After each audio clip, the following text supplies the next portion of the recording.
जय हिंद बच्चों। तो हम बात कर रहे थे रिलेशंस एंड फंक्शंस की। तो ऑलरेडी हमने आपको एक्सरसाइज 2.5 तक according to ML Agarwal book करवा रखा है। ये एक्सरसाइज 2.6 की बात करते हैं। इसमें तो सबसे पहले हमें कुछ ऐसे रियल फंक्शंस हैं जिनके बारे में समझना बहुत ही ज़्यादा ज़रूरी है। ठीक है, तो आइए समझने की कोशिश करते हैं। देखिए, फंक्शंस आपके पास यहाँ पे बहुत टाइप के मिलेंगे। एक एक करके मैं सारे लिखवाते जाता हूँ और आपको करवाते भी जाता हूँ साथ साथ में। ठीक है, तो सबसे पहला फंक्शन का नाम है कांस्टेंट फंक्शन। क्या नाम है आपके पास? Constant function. जैसा कि नाम ही सजेस्ट कर रहा है, तो इसमें 100% कुछ ना कुछ ऐसा होगा जो कांस्टेंट से रिलेटेड होगा, मतलब एक कांस्टेंट नंबर से रिलेटेड होगा। ठीक है, समझिएगा। आपको ऐसा रहेगा एफ ऑफ एक्स, यहाँ एक्स की जगह ए टू जेड में से कुछ भी ले सकते हैं आप, ए टू जेड में से कुछ भी ले सकते हैं इस एक्स की जगह, आपको पता है ना। और इक्वल टू में आपको एक नंबर दे दिया, लेट से वो नंबर यहाँ पे, अब ए टू जेड में से कोई अगर मैं लेटर यूज करता हूँ तो वो जो यहाँ के लिए कांस्टेंट का काम करेगा, बट यहाँ रहता तो वो वेरिएबल का काम करता। ठीक है, चलो मान लेते हैं यहाँ पे के है, तो एक्सेप्ट के लिख देता हूँ मैं, एक्सेप्ट के, एक्सेप्ट के। आपके बुक में सी ले रखा है तो यहाँ पे आप एक्सेप्ट सी लिख देंगे, उससे कुछ भी फर्क नहीं पड़ेगा। ठीक है, तो यहाँ पे जो के है ना वो कांस्टेंट कोई एक नंबर है। क्या आपके पास एक नंबर है? एक एग्जांपल लेते हैं, जैसे f of x is equal to मैंने 3 दिया, तो आप मुझे बताइए अगर मैंने x की जगह 1 लिया तो क्या यहाँ पे x है जो आप x की जगह पे 1 जो पुट करने वाले हो? नहीं पुट कर सकते आप इसको, कोई दिक्कत वाली बात नहीं। मतलब आपका आंसर 3 आने वाला है। आप x की जगह 2 पुट कीजिए तब भी आपके पास 3 आएगा, -1 पुट कीजिए तब भी आपके पास 3 आएगा। आपको समझ रहे हैं? तो हर एक केस में आपके पास आंसर क्या आ रहा है? 3 आ रहा है। मतलब ओवरऑल y की वैल्यू कितनी आ रही है? फंक्शन की वैल्यू 3 आ रही है। तो इसका ग्राफ कैसे मिलेगा? y इज इक्वल टू 3, यहाँ पे मान लेते हैं 3 है और x के पैरेलल ग्राफ जो है वो निकल कर आ जाता था। याद आया है ना? ऐसा कुछ ग्राफ जो आपको देखने को मिलता है। तो इसके हर एक फंक्शन के बारे में हमें एक ग्राफ कैसे बनता है वो देखना है, और दूसरी चीज उसका डोमेन क्या है और रेंज क्या है, ये बहुत ज्यादा इंपॉर्टेंट चीज है। तो इसका डोमेन है भाई जो मर्जी वो डालो, तो डोमेन हो गया रियल नंबर। अच्छा, रेंज ऑफ द फंक्शन क्या होगा? रेंज ऑफ द फंक्शन जो कांस्टेंट नंबर यहाँ इक्वल टू में लिखा रहेगा वही आएगा हर बार। रेंज मतलब आउटपुट, तो हर बार तो वही आने वाला है। तो ये इसका डोमेन एंड रेंज हो गया, फंक्शन खत्म। आइए दूसरे फंक्शन पे आते हैं जिसे हम बोलते हैं आइडेंटिटी फंक्शन। क्या हम बोलते हैं? Identity function. बताइए कोई समस्या? ठीक है, यहाँ तक क्लियर है? ठीक है, अगर मैं आइडेंटिटी फंक्शन की बात करूँ तो आपकी बार f of x is equal to जो वेरिएबल यहाँ होता है वही वेरिएबल यहाँ होता है। मतलब जो आप एक्स की वैल्यू पुट करोगे वही आपको मिलेगा। अरे बात समझ में? तो इस केस में आपके पास जो ग्राफ होता है वो कुछ इस तरह से आता है। देखिए ये क्या है? वाई है। वाई इज इक्वल टू क्या हो गया मेरे पास? एक्स हो गया। Y is equal to x का ग्राफ सबको पता है, ये ऐसा कुछ निकल कर आता है, ओरिजिन से पास होता है।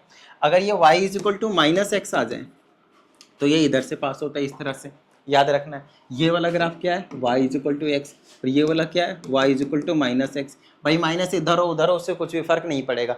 नंबर दोनों तरफ किधर भी कोई नंबर से मल्टीप्लाई डिवाइड किया हो तो कुछ फर्क नहीं पड़ेगा, प्लस माइनस से फर्क पड़ेगा। क्लियर है यहाँ तक? तो इसका थोड़ा सा प्रॉपर आपको ध्यान रखना बहुत ज़्यादा इंपॉर्टेंट है। क्लियर? ये बहुत ज़्यादा इंपॉर्टेंट ग्राफ है, बच्चे इस पर ध्यान नहीं देते। आगे चल के बहुत सारे चैप्टर में इसका यूज होता है। इसका डोमेन क्या होगा? जो आप डालोगे वही आपके पास मिलेगा। तो डोमेन भी आप रियल नंबर डाल सकते हो और रेंज भी आपके पास क्या होगा? आपके पास रियल नंबर देखने को मिलेगा। ये दूसरा फंक्शन हो गया भाई। तीसरा फंक्शन आता है आपके पास इसमें जिसे हम बोलते हैं पॉलिनोमियल फंक्शन। क्या बोलते हैं हम इसमें? Polynomial function. ठीक है, देखिए समझने की कोशिश कीजिएगा कि पॉलिनोमियल फंक्शन को हम डायरेक्टली, देखो पॉलिनोमियल क्या होते हैं पता है? जिसमें वेरिएबल का पावर क्या हो, ध्यान सुनिएगा। पॉलिनोमियल फंक्शन हम उसको कहेंगे जिसमें वेरिएबल का पावर क्या? होल नंबर हो। वेरिएबल का पावर क्या? होल नंबर हो। जैसे कि x की पावर 3 प्लस 4x की स्क्वायर माइनस 4x प्लस का 7, ऐसे करके कोई नंबर हो, और यहाँ पे कॉन्स्टेंट नंबर 3 4 कोफिशिएंट कुछ भी real number a b c कुछ भी रियल नंबर आप बोल सकते हो, वो हो सकता है। तो इसको हम पॉलिनोमियल फंक्शन बोलते हैं। देखो डोमेन इसका नो डाउट रियल नंबर होगा, जो मर्जी वो डालो। अनडिफाइंड की कोई, नॉट डिफाइंड की तो कोई कंडीशन है ही नहीं, है ना। लेकिन अगर हम रेंज की बात करते हैं तो हर फंक्शन टू फंक्शन ये डिफर करेगा, आप डायरेक्टली नहीं बता सकते। For example f of x is equal to x square ही आता है, और ग्राफ भी फंक्शन टू फंक्शन डिफर करेगा। ग्राफ और रेंज ये दोनों डिफर करेंगे। जैसे f of x is equal to x square हो गया, ये एक पॉलिनोमियल का ही टाइप है। देयर आर इनफाइनाइट फंक्शंस जो कि पॉलिनोमियल फंक्शंस है। अब जनरली पॉलिनोमियल फंक्शन से ही डील करते हैं। तो ये f of x is equal to क्या हो गया आपके पास? एक्स की स्क्वायर हो गया। इसका ग्राफ कुछ आपके पास इस तरह से देखने को मिलता है। तो डोमेन तो इसका रियल नंबर होता है, इस वाले का रियल नंबर होता है, बट जो रेंज होता है वो क्या होता है आपके पास, 0 to इन्फिनिटी होता है, यार 0 is included but infinity is not included. बताओ आ रही बात समझ में? तो उसी तरह से f of x is equal to x cube भी हो सकता है, एक्स की पावर 4 हो सकता है, ये रैंडम फंक्शन कुछ भी लिखा वो हो सकते हैं, तो इनको हम क्या कहते हैं, पॉलिनोमियल फंक्शन कहते हैं, याद रहेगा। चलिए पॉलिनोमियल फंक्शन थर्ड था, आइए फोर्थ फंक्शन के पास जाते हैं जिसे हम बोलते हैं रैशनल फंक्शन। ऑलरेडी रैशनल और रूट वाले फंक्शन हमने डिस्कस किया हुआ है, मेरे वीडियो को हिसाब से देखिएगा, पीछे वाली चीज़ों को देखते हुए क्लियर करते हुए आएगा तो ही ज़्यादा अच्छी अंडरस्टैंडिंग आप लोगों को मिलेगा। तो एक ऐसा फंक्शन जो ऊपर भी लिखा हो और डिनोमिनेटर में भी लिखा हो, कंडीशन ये होती है कि डिनोमिनेटर वाला फंक्शन की वैल्यू कभी भी जीरो नहीं हो सकता, वरना नॉट डिफाइंड हो जाएगा भाई, सिंपल सी बात है। तो इसको हम पॉलिनोमियल फंक्शन बोलते हैं। एग्जांपल लेते हैं, तो मेरे पास बचा जैसे कि मैंने बोला कि 3 + x से डिवाइडेड बाय में x - 2 है, तो इसमें डोमेन क्या होगा, तो डोमेन और रेंज तो निकालना सिखा दिया रैशनल वाले फंक्शन का, तो बहुत सारे क्वेश्चंस करवाए हमने आपको, रूट वाले फंक्शंस के बहुत सारे करवाए। तो नीचे जीरो नहीं हो सकता रियल नंबर, तो जीरो कब आएगा, 2 पे, तो 2 नहीं ले सकते, तो रियल नंबर में से 2 हटा दीजिए। और रेंज भी आपको निकालने के लिए बोला था, फंक्शन टू फंक्शन डिफर करेगा, इसका ग्राफ भी फंक्शन टू फंक्शन डिफर करेगा, क्लियर है। चलिए ग्राफ और रेंज ये दोनों डिफर करेंगे। 4 हो गए, 5 पे नंबर पे आ जाते हैं, हमारे पास है भाई मॉड्यूलस फंक्शन। क्या कहते हैं हम इसको, मॉड्यूलस फंक्शन। क्या होता है मॉड्यूलस फंक्शन भाई, तो f of x is equal to modulus x होता है। लास्ट वाली वीडियो में जहाँ पे हमने आपको 2.4 का सेकंड पार्ट दिया हुआ है, ध्यान से समझिएगा, जिसमें question number 10 to question number 18 मैंने डिस्कस किया हुआ है, उसमें मैंने आपको f of x is equal to modulus x से रिलेटेड बहुत सारी चीज़ें बताई है। फिर से बता रहा हूँ, ध्यान से समझिएगा। मॉड्यूलस एक्स के अंदर मैं ग्राफ सिर्फ इसका नहीं, इससे रिलेटेड एक दो और का बताऊंगा, तो अच्छे से समझिएगा, समझ में आ जाएगा। और सबसे अच्छी बात यहाँ पे वो है पिछले वाली वीडियो में कि आपको मैंने ग्राफ बनाना सिखाया है। एक तो एक्स मॉड एक्स फंक्शन दिया था उसमें क्वेश्चन में, मॉड ऑफ एक्स प्लस में कुछ तो था यहाँ पे दूसरे में x+2 या फिर x-2 ऐसे करके था, तो इसका मैंने ग्राफ आपको बनाना सिखाया है वहाँ पे कि किस तरीके से बनाते हैं। थोड़ा सा लेंदी होता है, तो प्लीज़ पीछे वाले वीडियो को जाकर देखिए, थोड़ा सा देख कर आइए, तो अच्छी अंडरस्टैंडिंग आप लोगों को मिलेगी, इसलिए मैं बार बार कहता रहता हूँ। यहाँ की बात करते हैं तो इसका मतलब क्या होता है, मॉड्यूलस हमेशा क्या देता है, पॉजिटिव वैल्यू, लेकिन पॉजिटिव कब देगा, जब x की वैल्यू ग्रेटर देन या फिर 0 होगा। लेकिन ये देखो एक एग्जांपल समझना, मॉड्यूलस के अंदर 5 रखा तो 5 मिलेगा, मॉड्यूलस के अंदर 7 रखा तो 7 मिलेगा, मॉड्यूलस के अंदर 0 रखा तो 0 मिलेगा। अगर आप प्लस वाले वैल्यू या फिर 0 वाले वैल्यू रख रहे हो तो ये अंदर जैसा था वैसा ही लाकर पटक देगा, आंसर दे देगा आपको, कुछ टेंशन नहीं है।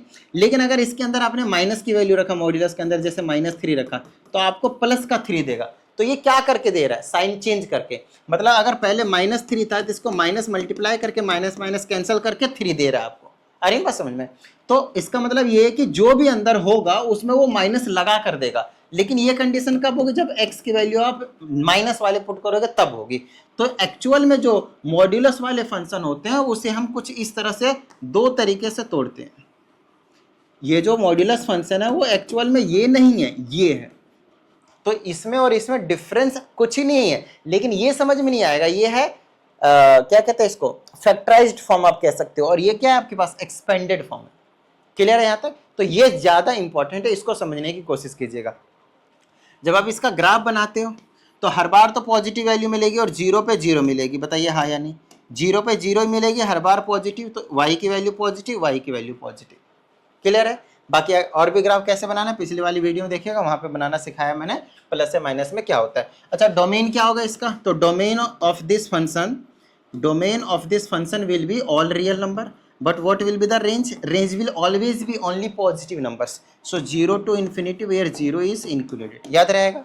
ठीक है, तो मॉड्यूलस फंक्शन भी करवा दिया भाई। आइए एक आप लोगों के लिए नया फंक्शन है जिसे हम बोलते हैं signum function. Signum function important है, तो ध्यान से समझिएगा। इसका भी वही दो तरीके से समझाऊंगा, पीछे वाला जैसा था, ठीक है ना। पहला वाला, पहली जो चीज़ है एफ ऑफ एक्स, आपको ऐसा करके लिखा हुआ मिलेगा, modulus x divided by x, और यहाँ पे x is not equal to 0 लिखा रहेगा, और यहाँ लिखा रहेगा 0 जब x की वैल्यू आपके पास 0 है, ऐसा कुछ लिखा हुआ रहेगा आपके पास। तो अब बात आती है कि ये क्या कहानी है, इसमें समझ नहीं आ रहा है कि क्या हो रहा है इसमें। ठीक है, एक बार मैं फंक्शन चेक कर लेता हूँ कि यही था ना सिग्नम फंक्शन में, हाँ बिल्कुल यही है। अब इसमें हमें क्या करना है, इसको हमें तोड़ना है भाई। किसको? मॉड्यूलस को। जब तक मॉड्यूलस तोड़ोगे नहीं तब तक आपको समझ में आएगा नहीं ग्राफ वगैरह क्या होते हैं, ठीक है ना। तो ग्राफ समझने के लिए इसको तोड़ना पड़ेगा। x not equal to zero मतलब यहाँ दो कंडीशन बन सकते हैं, एक x is greater than zero, एक लेस देन जीरो। तो अब नया वाला फंक्शन जब हम बनाएंगे तो उसमें तीन कंडीशन बना देंगे। x जीरो पे तो जीरो है, कोई दिक्कत नहीं, यहाँ पे लिख दो जीरो जब x की वैल्यू जीरो है। लेकिन x की वैल्यू लेस देन जीरो और x की वैल्यू ग्रेटर देन जीरो, या फिर यहाँ पे ग्रेटर और यहाँ पे लेस कर दो, मर्जी, उससे कुछ फर्क नहीं पड़ेगा। ये तीन कंडीशन बनेंगे। जब ग्रेटर देन जीरो आएगा तो ये x एज इट इज आएगा, और एज इट इज आएगा तो x और नीचे में x तक काट देंगे तो पॉजिटिव वन आएगा। अच्छा, लेस देन जीरो जब पुट करेंगे तो ये जो x है वो माइनस एक्स आएगा, माइनस लगा कर देगा मॉड्यूलस फंक्शन, और नीचे में x, ये कैंसिल हो जाएगा तो माइनस वन आएगा। अब यहाँ पे समझो, अब इसका ग्राफ बनाएंगे तो कुछ इस तरह के नज़ारे दिखाएंगे। अब इसका जब ग्राफ बनाएंगे तो इस तरह के नज़ारे दिखाएंगे भाई। x की वैल्यू ग्रेटर देन जीरो होंगे, जैसे 1 हुआ, 2 हुआ, 3 हुआ, 4 हुआ, तो y की वैल्यू, फंक्शन की वैल्यू 1 आ रहा है। कितना आ रहा है? 1 आ रहा है, ये रहा। अब x की वैल्यू आप कुछ भी पुट कर दो 1 ही आएगा, तो इसको आप एरो लगाकर ऐसे दिखाओगे, ये इंक्लूडेड नहीं है, सिर्फ सर्कल बना हुआ है। जीरो पे जीरो तो ये वाला जीरो ही रह गया भाई, ये तो डार्क ही कर दो, कोई दिक्कत नहीं, जीरो पे एग्जैक्ट जीरो ही है। अच्छा, लेस देन जीरो का -1 है, तो यहाँ पे कहीं पे -1 है y की वैल्यू। अब x की वैल्यू कुछ भी नेगेटिव में लो, y की वैल्यू हर बार क्या आएगा? माइनस का 1 ही आएगा। तो इसका ये ग्राफ है, ये इंक्लूडेड नहीं है, ये इंक्लूडेड नहीं, ध्यान रहे इसका, ठीक है ना। और जीरो पे तो डायरेक्टली जीरो ही है आपके पास, तो ये इसका ग्राफ हो गया। तो डोमेन क्या है? डोमेन आपकी मर्जी, greater than zero, exact zero, less than zero, सारे पुट कर रहे हैं, तो डोमेन हो गया इस फंक्शन का रियल नंबर। बट रेंज क्या हुआ? रेंज सिर्फ तीन वैल्यू है, एक -1, एक 0 और एक +1, सिर्फ तीन वैल्यू, ओनली 3। क्लियर है यहाँ तक? यही तीन आएंगे। अच्छा, और अगला वाला फंक्शन डिस्कस कर लेते हैं। सिग्नम फंक्शन हो गया। अगला फंक्शन आपको एक्सपोनेंशियल फंक्शन जो है वो देखने को मिलेगा, एक्सपोनेंशियल फंक्शन। अब एक्सपोनेंशियल फंक्शन आपको दो तरीके से देखने को मिलेंगे। एक देखने को मिलेगा आपके पास a की पावर x, और दूसरा जो वैल्यू देखने को मिलेगा दूसरा, वो रहेगा e की पावर x। इसको हम नेचुरल एक्सपोनेंशियल फंक्शन के नाम से जानते हैं, नेचुरल एक्सपोनेंशियल फंक्शन के नाम से जानते हैं, ठीक है, एक्सपोनेंशियल फंक्शन के नाम से जानते हैं। क्लियर है? आपको बता दें यहाँ पे a की वैल्यू जो है वो हमेशा ग्रेटर देन जीरो होती है, a की वैल्यू जो है वो हमेशा ग्रेटर देन जीरो होती है, याद रहेगा, ठीक है। अब ध्यान से सुनिएगा, और उसमें भी क्लासिफिकेशन है। यहाँ पे e की वैल्यू तो वैसे भी ग्रेटर देन जीरो होती है, e की वैल्यू एक एग्जैक्ट होती है, ध्यान रखिएगा।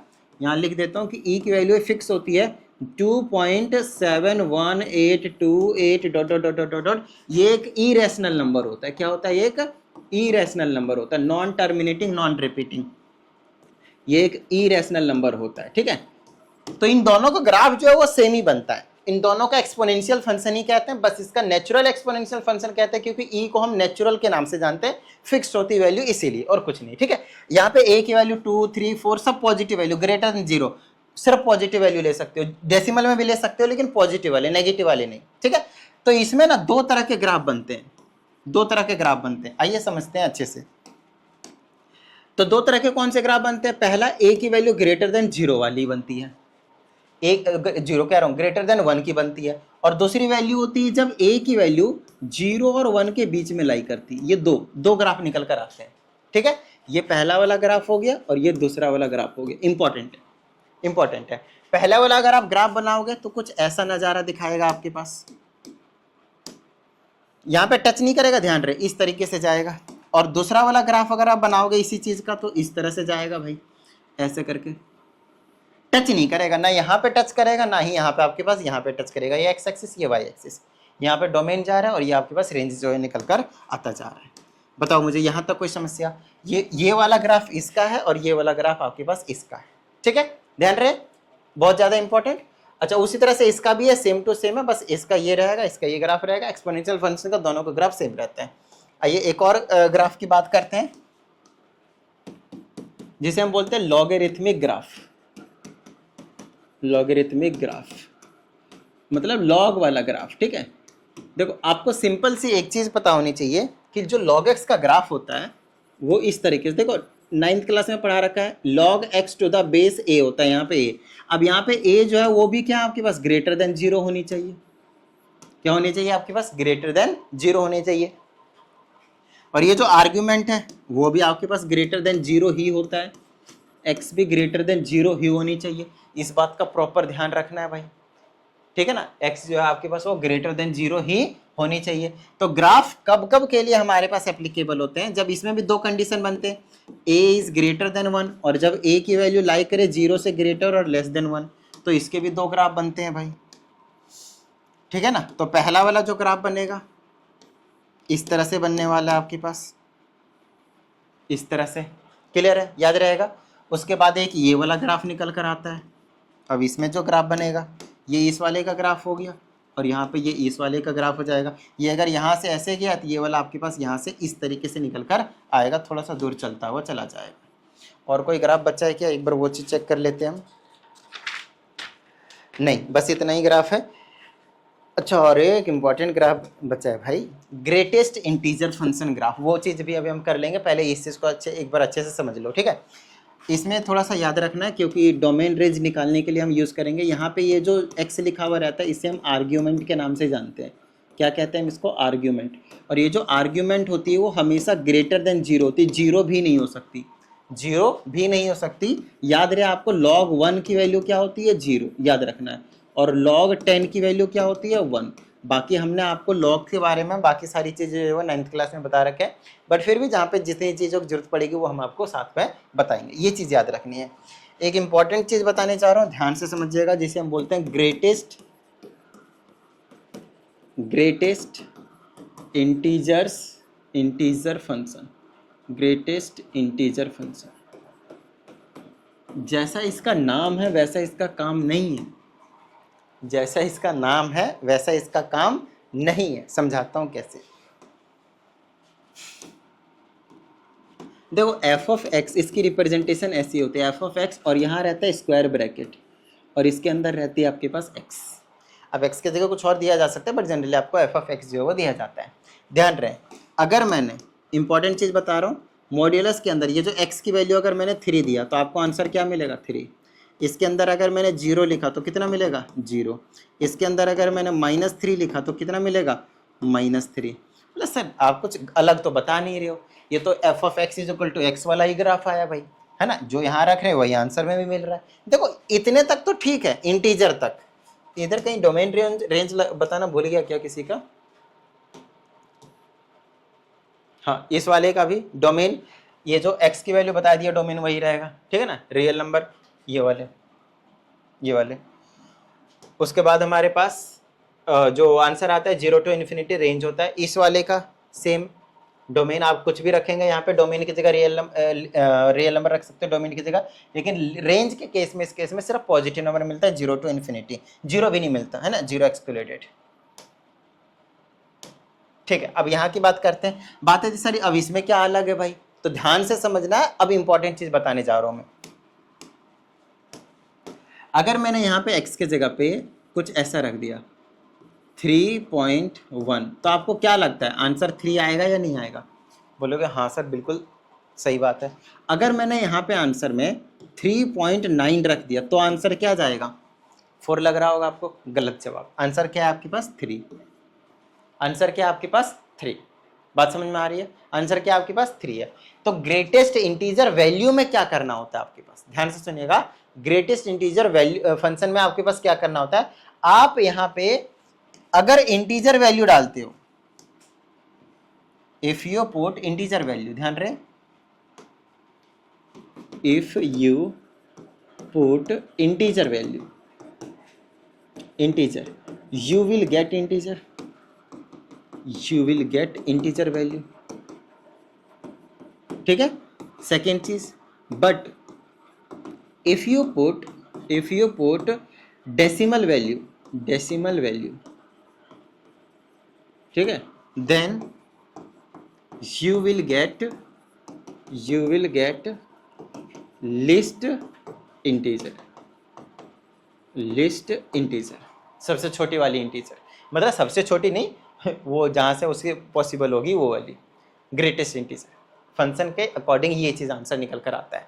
अब आप लोग मुझे बताएंगे कि इसके अंदर अगर मैंने 4.5 डाला तो क्या आंसर आएगा, 4। लिस्ट वाले इंटीजर के पास चला जाना है, ठीक है ना।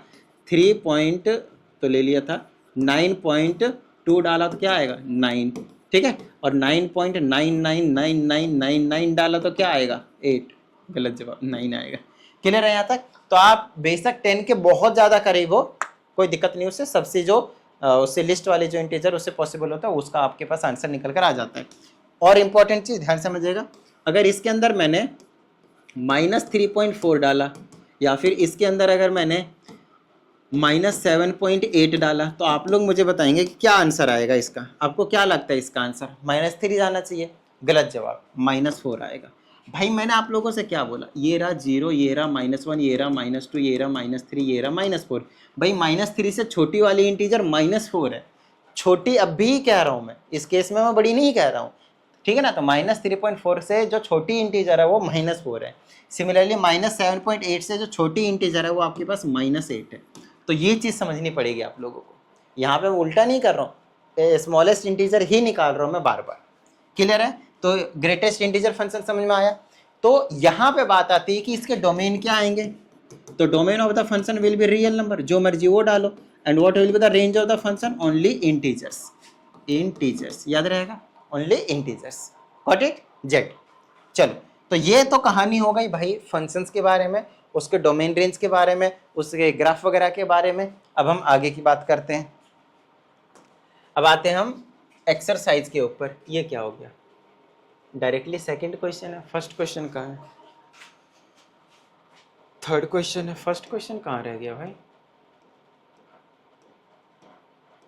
फर्स्ट क्वेश्चन गायब हो गया क्या, चेक कर लेते हैं। ये रहा फर्स्ट क्वेश्चन लिखा हुआ मैंने, ठीक है।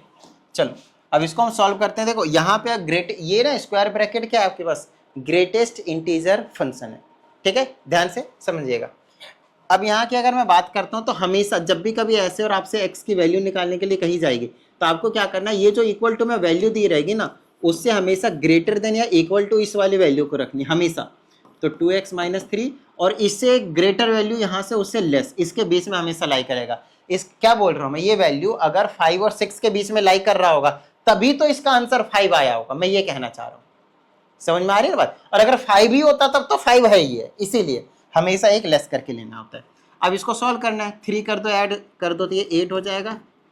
इनक्वालिटी तो सॉल्व करना आता है ये आपको। चलो 9, 2 से डिवाइड कर देंगे तो कितना हो जाएगा आपके पास 4.5 या फिर 8/2 तो 4 ही आ जाएगा, ग्रेटर देन इक्वल टू, और x = 9/2 याद रहेगा, ठीक है। तो x की वैल्यू क्या हो गई 9/2 से लेस, और ये वाली 4, तो 4 इंक्लूडेड है लेकिन 9/2 इंक्लूडेड नहीं है, तो आप इस तरह से इसका आंसर लिखेंगे। आइए नेगेटिव वाले को देखते हैं, ये अलग नहीं है, बिल्कुल सेम है। -2 से एक छोटा नंबर क्या होगा -1, गलत जवाब -3। तो -3 से ये क्या हो जाएगा आपके पास ग्रेटर देन इक्वल टू, बिल्कुल सेम यहाँ के हिसाब से। अरे सॉरी, वो तो अगली वाली वैल्यू उधर लेकर जाएंगे ना। -2 से ग्रेटर देन और इक्वल टू क्या आ जाएगा 2x + 1, और इससे ग्रेटर वैल्यू क्या हो जाएगी बताना इसको, लेस देन -1। अरे बात समझना, जो वैल्यू दी रहेगी उसको मिनिमम लिस्ट वैल्यू मान लेनी है। अब इसको सॉल्व करते तो 1 माइनस करेंगे तो -3 हो जाएगा, यहाँ पे 2x हो जाएगा, लेस देन इक्वल टू -1 करेंगे तो -2 हो जाएगा। 2 से डिवाइड कर देंगे तो -3/2 ग्रेटर देन इक्वल टू, और x की वैल्यू लेस देन 2 से डिवाइड कर रहे हैं तो -1 हो जाएगी। तो जो लिस्ट वैल्यू है आपके पास इसकी वो -3/2 है, ये इंक्लूडेड है, और -1 आपके पास इंक्लूडेड नहीं है। आंसर साथ में मैच करते जाते हैं।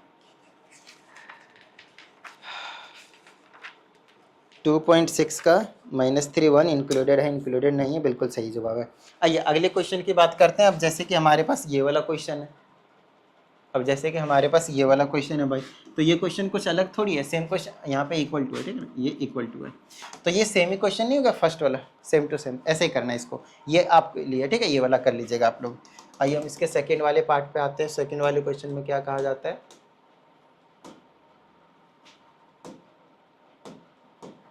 ये रहा आपके पास सेकंड वाले क्वेश्चन। ये बहुत आसान से क्वेश्चन दे रखे हैं। अब जैसे कि f(x) की वैल्यू ये दे रखी है, हमसे कहता है f(x) और f(y) को ऐड कर देंगे तो यही आएगा। तो ध्यान से सुनिएगा, थोड़ी सी लेंथ दे जाएगा क्वेश्चन, लेकिन घबराना नहीं है, ठीक है, बहुत ज़्यादा आसान क्वेश्चन। सबसे पहले आप f(x) देखो जो कि यही है, तो ये हो गया log, फिर ब्रैकेट में 1 + x डिवाइडेड बाय में 1 - x, बीच में प्लस। f(y) का मतलब हो गया x को रिप्लेस कर दो y से और कुछ नहीं, तो 1 + y डिवाइडेड बाय 1 - का y। क्लियर है यहाँ तक? अगली चीज़, पहले लेफ्ट हैंड साइड सॉल्व कर लेते हैं, LHS, फिर हम राइट हैंड साइड सॉल्व करेंगे। इसको मैं और क्या कर सकता हूँ, log x, देखो log a plus log b, ऐसा कब हम लिख सकते हैं, log की प्रॉपर्टी होती है, नहीं पता कोई बात नहीं, समझ लीजिए log a इंटू अगर log b लिखा होता है तो हम इसको लिख सकते हैं log a plus log b। ध्यान से देखिएगा मैंने इसको क्या लिखा है, ध्यान से बिल्कुल अच्छे से, log और ये a इंटू b, अगर दो फंक्शन मल्टीप्लाई में होते हैं तो हम इसको ऐसे सेपरेट करके लिख सकते हैं log a plus log b, ठीक है।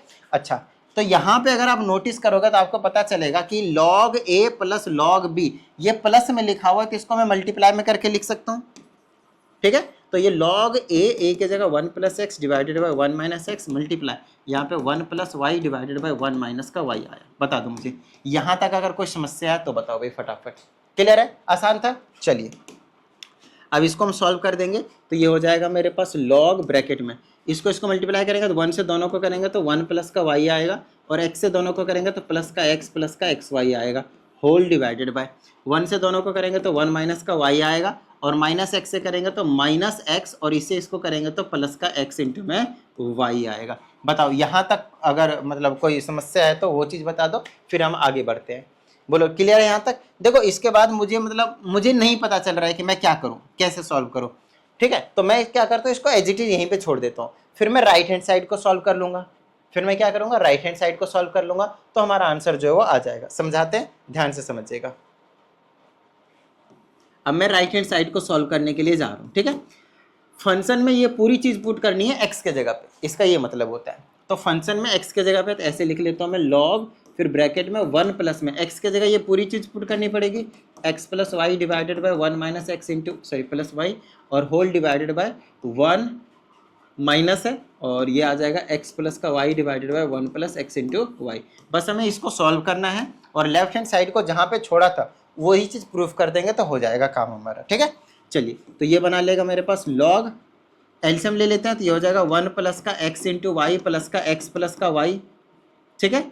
और डिवाइडेड बाय में एलसीएम लिया था तो 1 प्लस एक्स वाई हो गया, डिवाइडेड बाय यहाँ पे भी एलसीएम आ जाएगा 1 प्लस का एक्स वाई, तो यह आ जाएगा 1 प्लस का x y, minus sign change होगा तो माइनस एक्स माइनस वाई। अब देखिए डिनोमिनेटर से ये वाले तो कैंसिल हो जाएंगे भाई, रेसिप्रोकल करोगे तो जो बचा वो क्या बचा, 1 प्लस का एक्स वाई प्लस का एक्स प्लस का वाई, और डिवाइडेड बाय 1 प्लस का x y into minus x और माइनस का वाई। क्या यही सेम चीज़ नहीं बचा रहे, आगे पीछे प्लस में माइनस में कोई दिक्कत नहीं, ये वाली चीज़ सबका साइन बस सेम देख लेना है, ठीक है ना, वरना माइनस में तो आगे पीछे में फर्क पड़ता है। मैं कह रहा हूँ सबका साइन मैच कर लीजिए, ये और ये बिल्कुल सेम टू सेम है। तो यहाँ पे आपने LHS और RHS को क्या कर दिया, इक्वल प्रूफ कर दिया, ठीक है। क्या ये वाला क्वेश्चन सेम नहीं है भाई, बताओ मुझे, ये भी तो वैसा ही है ना। तो एफ ऑफ एक्स मतलब यही सेम चीज़ की कह रहा है, तो 9 की पावर x डिवाइडेड बाई 9 की पावर x प्लस 3 में प्लस करना है 9 की पावर 1 माइनस एक्स, तो मतलब फंक्शन में जहाँ पे x है वहाँ पे 1 माइनस एक्स रखना है आपकी बार, तो 9 की power 1 minus x whole divided by 9 की पावर 1 माइनस एक्स, और ये प्लस का 3। कहता है आप इसको सॉल्व करो और 1 के इक्वल प्रूव कर दो, खत्म बात। आओ सॉल्व करते हैं। बहुत सारे बच्चे परेशान हो जाते हैं ऐसे क्वेश्चन देखने के बाद। हमने LHS उठाया, सॉल्व करेंगे, 1 के इक्वल लाएंगे, RHS के इक्वल प्रूव हो जाएगा, ठीक है। तो यहाँ पे जो आप कर सकते हो, क्या कर सकते हो, आप एलसीएम ले सकते हो भाई, सिंपल सी बात है ना। अच्छा एक और चीज़ है, आपको पता है 9 की पावर, ये 1 माइनस एक्स, इसको लिख सकते हो 9 की पावर 1 डिवाइडेड बाय 9 की पावर x। बोलो हाँ या नहीं, बताओ इतनी बात क्लियर है। ऐसा हम लिख सकते हैं या नहीं, पहले वो चीज़ बता दो। लिख सकते हैं, ठीक है, लेकिन ऐसा लिखने का क्या कोई बेनिफिट हुआ हमें, पहले वो भी देखना है। जब तक कोई बेनिफिट होगा नहीं तब तक काम नहीं करेंगे, ठीक है। चलो नहीं हो रहा है कुछ बेनिफिट, नहीं पता चलेगा, कुछ कॉमन वगैरह भी नहीं आएगा, एलसीएम वगैरह भी नहीं आएगा, तो हम सीधा ले लेते हैं एलसीएम इस तरीके से। तो यहाँ पे लिख देते हैं 9 की पावर x प्लस 3, और दूसरे में लिख देते हैं 9 की पावर 1 माइनस एक्स और प्लस 3। इससे ये कट जाएगा, ये बचेगा, तो बन जाएगा 9 की पावर 1 माइनस एक्स प्लस का 3, और ऊपर से मल्टीप्लाई हो जाएगा इससे, तो 9 की पावर x हो जाएगी। ऐसे लिख दो, बीच में प्लस, ये वाली चीज़ कट जाएगी, इससे ऊपर को मल्टीप्लाई करना पड़ेगा, 9 की पावर 1 माइनस एक्स, ब्रैकेट में आपके पास 9 की पावर x, और ये प्लस का 3 बचा, ठीक है। यहाँ तक आसान है। चलिए अभी हम इसको सॉल्व कर देते हैं। इससे इसको मल्टीप्लाई करेंगे तो ध्यान से सुनिएगा, 9 की पावर 1 माइनस एक्स मल्टीप्लाई 9 की पावर x, फिर प्लस में 3 मल्टीप्लाई 9 की पावर x हो जाएगी। बीच में प्लस, इसे इसको मल्टीप्लाई करेंगे तो 9 की पावर 1 माइनस एक्स मल्टीप्लाई 9 की पावर एक्स प्लस 3 मल्टीप्लाई 9 की power 1 minus x whole divided by. ठीक है, यहाँ तक डन है। चलिए नीचे में जो था उसको आप एज इट इज रहने दीजिए, 9 की पावर x प्लस 3। हमें वैसे भी पहले से ही पता है 1 लाना है, तो हम कुछ ना कुछ तिकड़म जो है लगा लेंगे।